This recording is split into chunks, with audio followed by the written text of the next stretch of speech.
Hello, and thank you for attending this consultation center for the Bleams Road Improvement Project. Today, we gather on the traditional territory of the Haudenosaunee, Anishinaabe, and Neutral peoples. We recognize our responsibility to serve as stewards to the land and honor the original caretakers that came before us. I'm Dot Roga, Consultant Project Manager, speaking on behalf of the Bleams Road project team.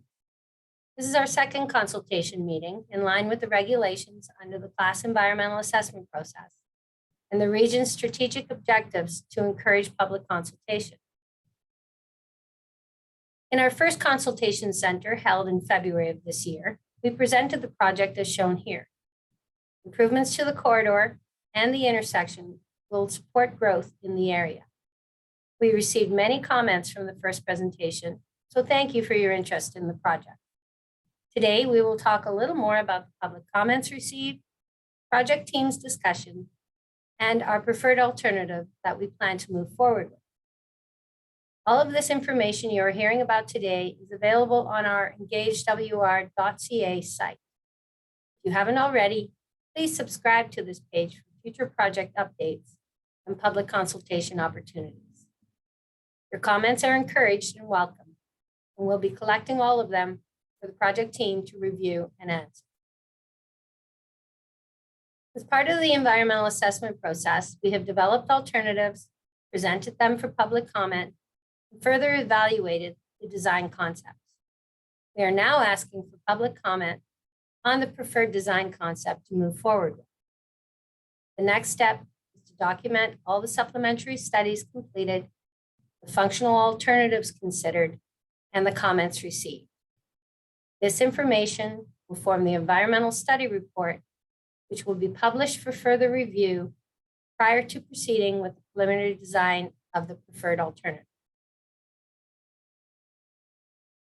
Project team developed 3 alternatives for the corridor, including a full roundabout corridor, a full signalized corridor, and a hybrid corridor with a mix of both roundabouts and signalized intersections. Conceptual design was prepared for each option and presented to the community and stakeholders during the first consultation center. Then the community and stakeholders were invited to provide comments and ask questions about the options presented. The first public consultation center was posted to the Engaged WR website on February 14th, 2022, and the comment period remained active until March 7th, 2022. A key component of the class environmental assessment process is to consult with the community and stakeholders and provide them with an opportunity to provide feedback on the proposed alternatives of the project. We were pleased with the level of engagement during the first consultation center. The website logged approximately 1,200 visits and 181 people took the time to fill out the survey, provide comments, and ask questions. Public comments were generally in favor of a full roundabout corridor with 50% positive response, while 20% believe signals would be a better option and 30% believe the hybrid option was a good balance. Review of the comments received show that traffic flow and active transportation are the 2 highest priorities. The feedback from the public is in alignment with those of the project team. Everyone wants improved traffic flow, enhanced active transportation, and a safe corridor. Various studies were completed as part of this environmental assessment in order to evaluate the various alternatives. These included a Stage 1 archaeological and cultural heritage assessment, a Phase 1 environmental site assessment, a natural environment study, and a noise assessment in the areas where full travel lanes were added. Results show that a Stage 2 archaeological assessment is required at 4 small areas noted during Stage 1. No species at risk or sensitive vegetation areas were noted during the natural environment study. The intersection control study completed for each major intersection provides a comparative analysis of the roundabout intersection versus signalized intersection. The analysis compares the life cycle costs, property acquisitions, level of service, traffic flow of the corridor, and the intersection. So this is our preferred design alternative that we intend to move forward with for preliminary design. Please refer to the separate PDF file on the Engage website for greater detail. 4 roundabouts are planned along the corridor, with a 2-lane roundabout at the east limit and single-lane roundabouts for the balance of the corridor. One of the most common concerns expressed by the public during PCC number 1, when asked about a full roundabout corridor, was the difficulty cyclists and pedestrians may experience when crossing multi-lane roundabouts.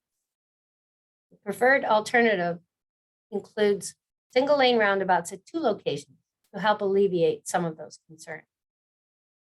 A 4-lane cross-section is proposed from the east limit between Fischer-Hallman Road, Commonwealth Street, Abram Clemens Way. The remainder of the corridor will have a 2-lane cross-section to Trussler Road. However, the roadway will be constructed with a raised center median from Fischer-Hallman Road to Amen Drive, Donenworth Drive. This raised median is being added to improve the safety and traffic flow of the corridor. With the addition of this raised median, Helena Feasby Street and Forest Walk Trail will have right-in, right-out vehicle movements only.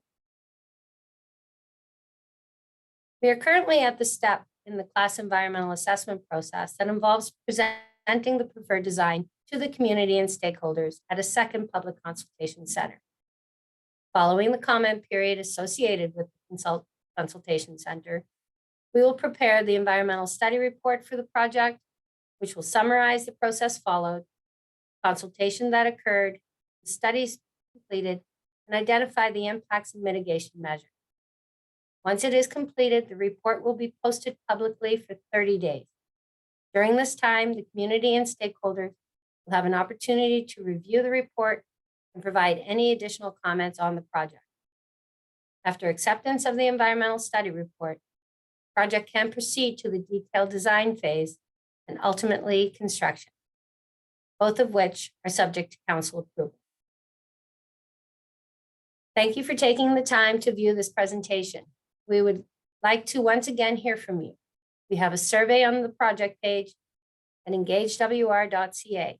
Please complete the survey to share your thoughts on the preferred option we have presented to you today. The survey is open until September 12th.